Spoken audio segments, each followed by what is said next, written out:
galerinha do G1, do G2, do 100% remoto. Vamos lá? Vamos para mais uma aula de geografia? Então, para quem vem chegando agora, né, que está aí no primeiro momento, que mudou de escola, alguma coisa aconteceu, né, eu sou a professora Isana, sou a professora de geografia de vocês, certo? Então, vamos abrindo o livro de vocês aí na página 53. Quero que todo mundo abra o livro, né? A nossa aula de hoje vai da página 53 até a página 60. Eu quero que todo mundo acompanhe direitinho, certo? E vamos lá. Antes de iniciar a minha aula, né, eu tenho uma mensagem para vocês. Todos os seus sonhos podem se tornar realidade, se você tiver coragem para persegui-los. Então, essa é uma mensagem da Walt Disney. Então, o que eu deixo para vocês é o quê? Se você sonha, corra atrás, né? Corra atrás dos seus sonhos, que tudo tem condições de se tornar realidade. Agora, você deve sair dessa zona de conforto e buscar, né, os caminhos, tenha coragem para conseguir alcançar os seus sonhos, conseguir realizar os seus sonhos, certo? Vamos lá? E agora é hora de estudar, vai abrir o livro, pegando aí o caderno, o lápis e a caneta. Por que lápis e caneta? Porque vocês sabem que todo final de aula tem atividade, e a atividade deve ser copiada no caderno de vocês, ok? E aí, né, depois você entrega ao seu professor. Então, nós vamos dar continuidade falando sobre o assunto de globalização.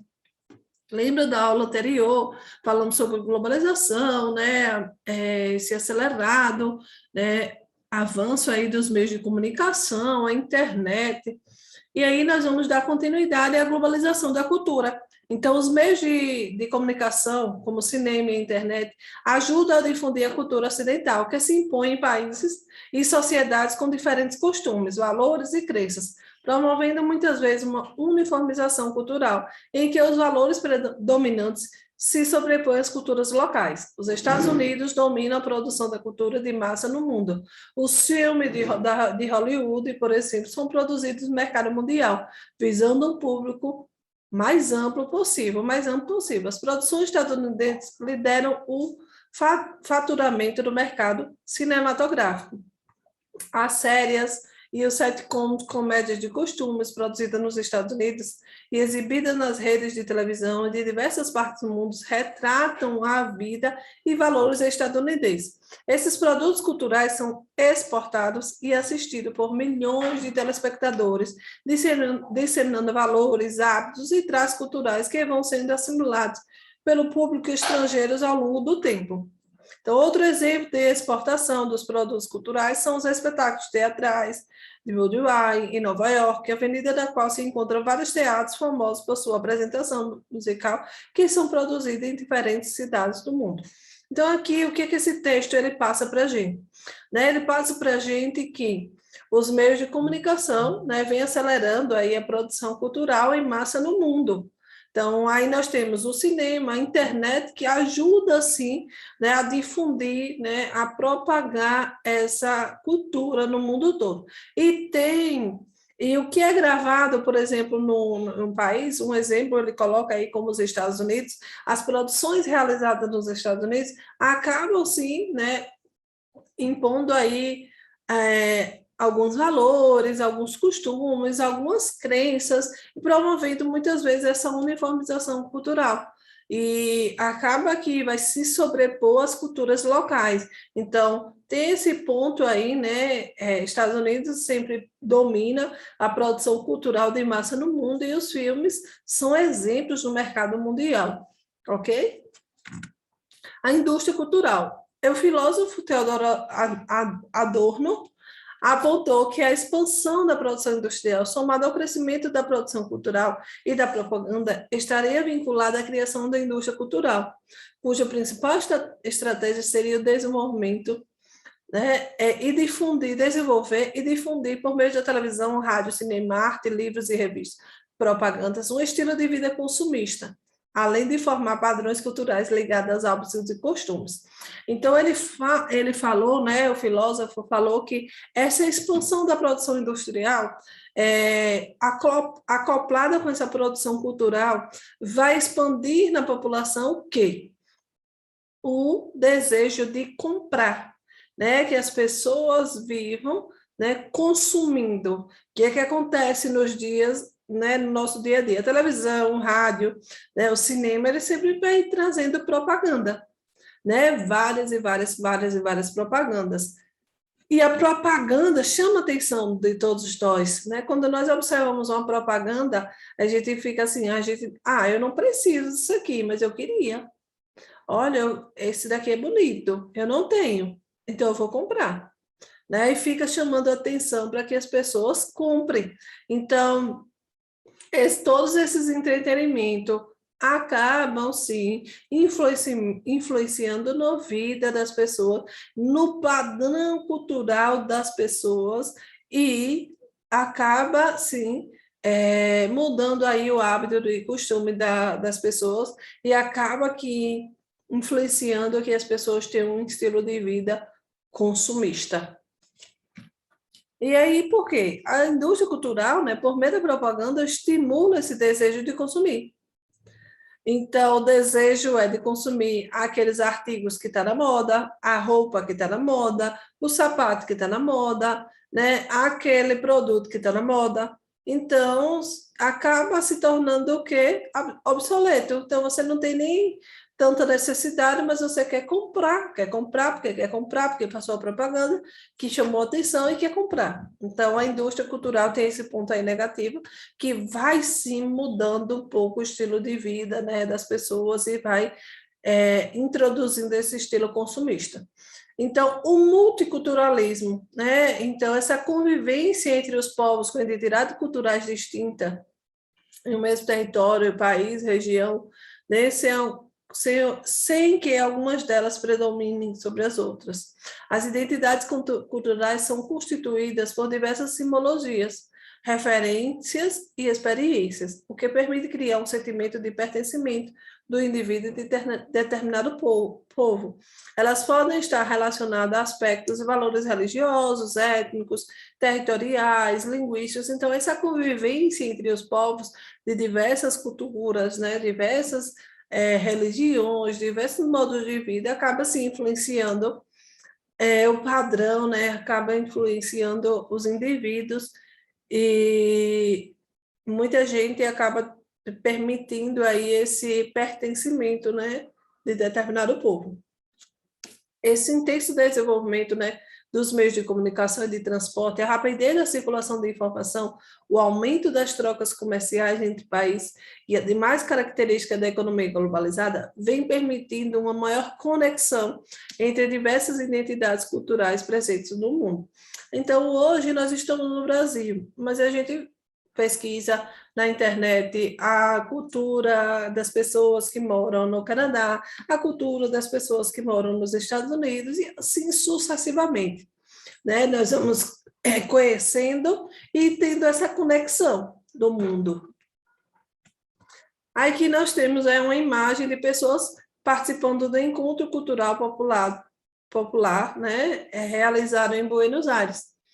Então, se por um lado os lugares são cada vez mais multiculturais, por outro, existe um aumento da intolerância e do sentimento de aversão às pessoas estrangeiras, né? As pessoas de uma determinada cultura local. Em muitos casos, os valores aceitos pela maioria desprezam e desvalorizam as diferentes culturais que acabam diluindo na cultura uniformizada.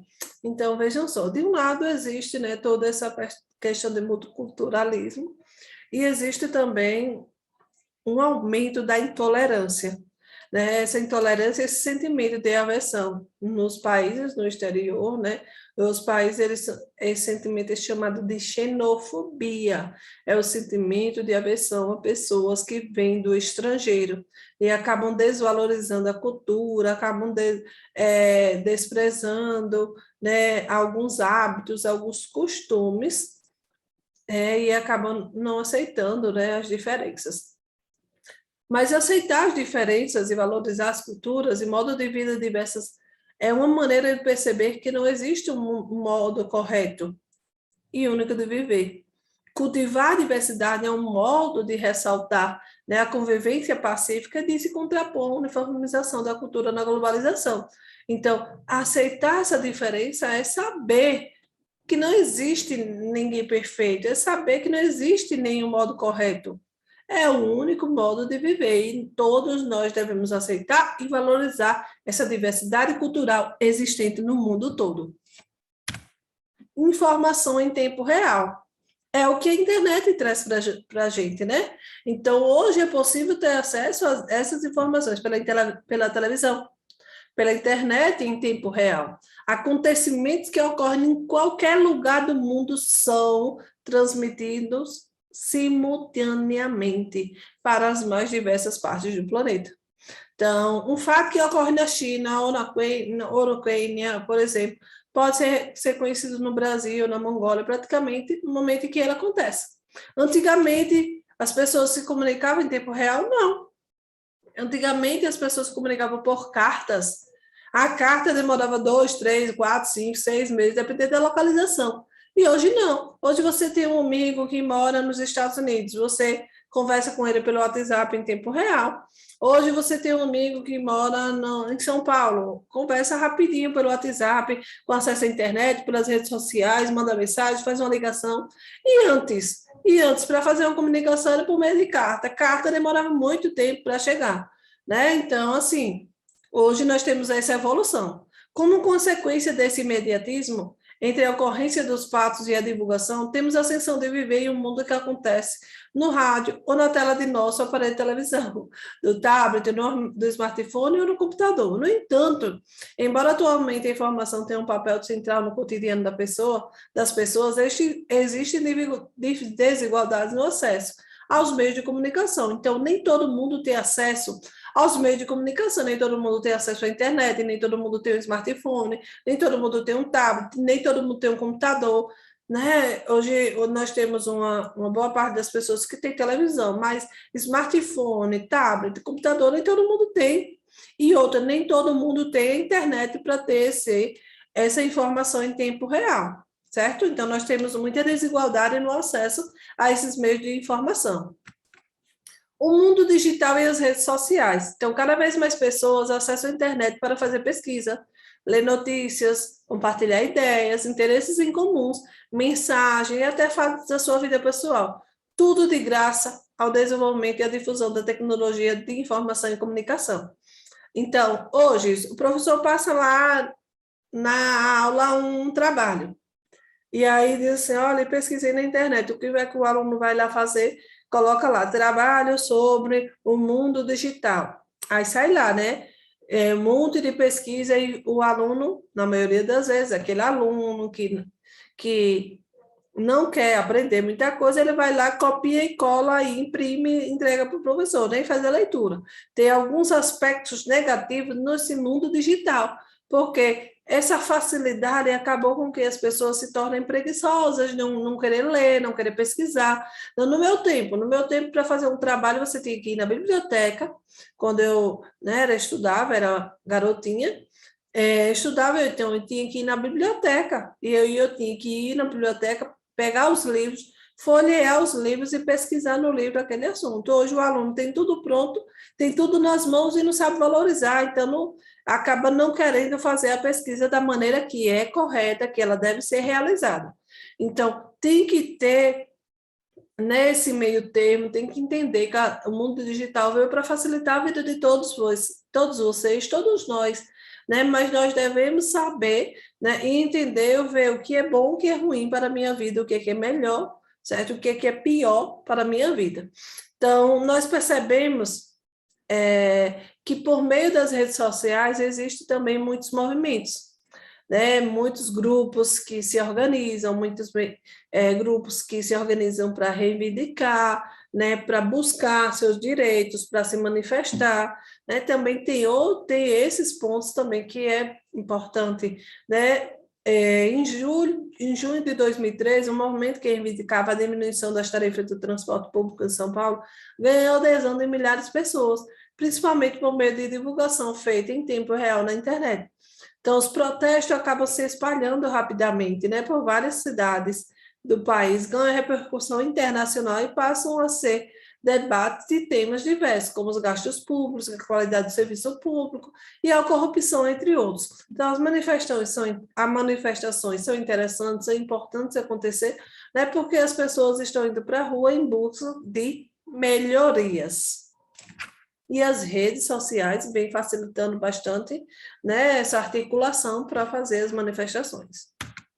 Desigualdade no acesso à informação, como eu já falei, nem todo mundo, né, tem o mesmo acesso às informações.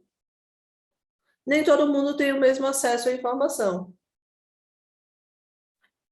Rapidinho, deixa eu olhar aqui uma coisa. Pronto. Então, a economia globalizada requer uma série de condições, como a implantação de redes de infraestruturas e o mercado consumidor, com elevado poder aquisitivo para disseminar o acesso à informação e às novas tecnologias, como internet, smartphone, etc. Em alguns locais, como nos países mais desenvolvidos, observa-se a concentração dos meios de comunicação e a rápida produção e circulação de informação. Em outros, verifica-se uma carência de conteúdos e elevados percentuais da população sem acesso à informação e demais tecnologias. Então, essa desigualdade social, né, acentuada no processo de globalização, podem ser observadas também das desigualdades de acesso à informação. E a gente observa aqui no mapa, né, a população com acesso à internet. Então, observem aí as partes mais clarinhas, né? São a porcentagem de pessoas, né, deu acesso à internet. Então, nós percebemos que os países, por exemplo, os países ricos, aqui nós temos Europa, eita, risquei demais. Então, aqui nós temos Europa, né, Ásia, um pouquinho da Ásia, e nós temos aqui continente americano, a parte norte. Então, nós verificamos que aqui é a Oceania. Então, nós verificamos o quê? Enquanto mais desenvolvido, mais, né, rico, consequentemente, maior será o acesso à internet. Enquanto mais pobre é um país, e aí nós temos aqui o continente africano, alguns países do continente africano, que nós temos menos de 25% da população que tem acesso à internet. Então, é bem pouquinho, né, o número de pessoas que têm acesso à internet aqui no continente africano. E nós temos aí vocês verificam no mundo todo, né, as cores e a porcentagem, é só olhar aí na legenda as cores e as porcentagens, né, que as pessoas têm o acesso à internet. Então, existe muita desigualdade, sim, desse acesso à internet, e nem todo mundo tem, né, acesso à internet. A privacidade, a vigilância e a censura na internet. Então, estudos revelam que em 2018, cerca de 4 bilhões de pessoas eram usuários de internet, o que representa 53% da população mundial. Embora o número de usuários venha subindo nas últimas décadas, a liberdade na rede diminuiu, em decorrência do aumento de manipulação do conteúdo online, da vigilância, das restrições dos direitos dos internautas. Então, de acordo com o relatório Liberdade da Internet, 65 países abrigam 88% dos usuários, abrigam 88% dos usuários mundiais. No entanto, mais da metade deles resiste ao aumento de interrupções no serviço, dos ataques físicos, técnicos, contra defensores dos direitos humanos e dos meios de comunicação independentes. Então, vocês vejam que a cada dia que passa, está ficando um pouco complexo, né, a internet, porque está tendo muito crime vinculado aí às redes sociais, muita gente se aproveitando, né, para usar os meios, né, da internet, os meios das redes sociais para roubar. E aí nós temos essa questão da censura, né? Você tem que prestar atenção no que é que vai postar, porque o sistema já está censurando alguns tipos de postagem. E aí fica complicado, né, para administrar toda essa situação. E aí nós temos aqui, né, a população protestando a favor da liberdade e neutralidade na internet. Aqui é um protesto que foi realizado nos Estados Unidos. Então, em forma geral, a vigilância cresceu em nível mundial, mesmo em países considerados exemplo de democracia. A adoção dessas práticas para aumentar a vigilância e a censura da internet vem aumentando, sob o discurso do combate ao terrorismo e a expansão de grupos extremistas. E aqui nós temos, né, um mapa planisférico que fala sobre essa liberdade no uso da internet. Então, nós temos aí, por exemplo, Estados Unidos e Canadá, nós temos esses países que estão aqui grifados de verde, né? Então, eles têm liberdade do uso da internet. Então, vocês observam que eles têm liberdade. Aqui no caso do Brasil, então, no caso do Brasil, é parcialmente livre. Aqui nós temos a Europa, a Ásia, então ele não é livre. Eles não são livres para usar, né, internet, para usar, eles têm toda uma fiscalização, né, por trás, né, dessa situação. Então, não têm liberdade do uso da internet. Vamos para o próximo, sociedade e consumo. Pronto, sociedade e consumo. Então, como eu já falei, no mundo que estamos vivendo, as pessoas estão sendo incentivadas a consumir cada vez mais mercadorias e serviços. Então, as empresas procuram manter o consumo em ascensão para que seu lucro cresça, né? Claro, as empresas querem o quê? Dinheiro. Então, o que é que acontece? Eles usam a publicidade e a propaganda para criar essa necessidade e as pessoas têm o desejo de obter novos produtos, consumir mais e mais. Por exemplo, aqui tem uma imagem de um celular, né? Então, esse celular é bem antigo, mas o que é que acontece hoje? Hoje as empresas, grandes empresas, estão produzindo sempre um modelo novo de um celular, né? Então, automaticamente, esse modelo novo está surgindo no mercado e faz com que os jovens queiram comprar, né? O jovem queiram trocar de aparelho. Então, não é porque o aparelho está ruim, não é porque o aparelho necessita ser trocado, que não presta mais, não. É por questão mesmo de status, de ficar na moda, porque está com celular novo, é vista como uma pessoa bem-sucedida, uma pessoa vitoriosa, uma pessoa que tem dinheiro, e aí querem estar sempre comprando e comprando. A obsolescência programada. Então, essa reposição dos produtos, porém, não é determinada, né, apenas pelo interesse do consumidor por novidade, visando aumentar seus lucros. Nas últimas décadas, as indústrias vêm reduzindo o quê? O tempo de vida útil das mercadorias. Um exemplo, uma geladeira. Antigamente, né, sua mãe comprava uma geladeira, né, no tempo da sua mãe, ela tinha uma geladeira, essa geladeira durou 25, 30 anos. Hoje, uma geladeira, a pessoa compra a geladeira nova, com 2 anos ela começa a dar um defeito, e ela começa a soltar isso, começa a ficar desgastada, está com defeito, e aí você apresenta um problema, você manda consertar. E aí, quando você manda consertar, o cara diz assim, rapaz, é melhor você comprar outra, porque a peça daqui vai ser muito cara e é melhor você comprar outra. E o que é que acontece? Você vai acabar substituindo. Então, a indústria ela não vai parar de produzir. A indústria vai estar produzindo sempre. Então, eles reduziram o tempo de vida útil das mercadorias para você continuar sempre comprando. Se ele continuasse fabricando aquela geladeira que durava 20, 25 anos, 30 anos, ele não ia vender, né? Ele ia reduzir bastante, então ia só comprar uma geladeira depois de 20 anos. Não, ele quer que você troque de geladeira de 5 em 5 anos no máximo. Não, aí eles lançam uma geladeira de alumínio, uma geladeira prata, uma geladeira amarela, uma geladeira vermelha, uma geladeira que sai água ali no caninho, uma geladeira que o gelo, né, que tem um monte de coisa, geladeira que fala, geladeira programada, então eles vão estar sempre mudando, né, esses produtos para chamar a atenção das pessoas e para as pessoas estarem sempre, né, comprando e comprando, para não ficar ultrapassado, ok? A desigualdade no acesso de consumo. Então, o padrão de consumo no mundo é bastante desigual. Nos países ricos, o poder aquisitivo é muito alto, então a população acaba tendo o quê?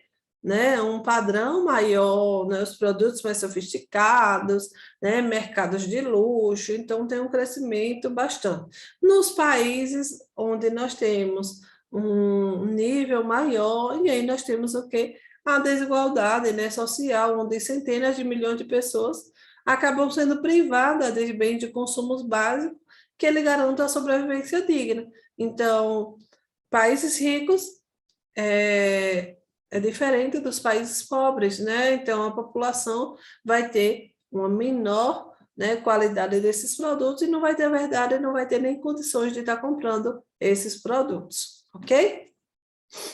E aí nós vamos para a nossa atividade. A atividade não tem no livro, essa atividade que eu vou passar aqui, certo? Vamos passando agora para ela. Então, eu espero que vocês copiem, ok? Então, vamos lá. Vou ler a charge, certo? Ai, meu Deus, o que é isso? A globalização crescendo absurdamente. Faça eles pararem.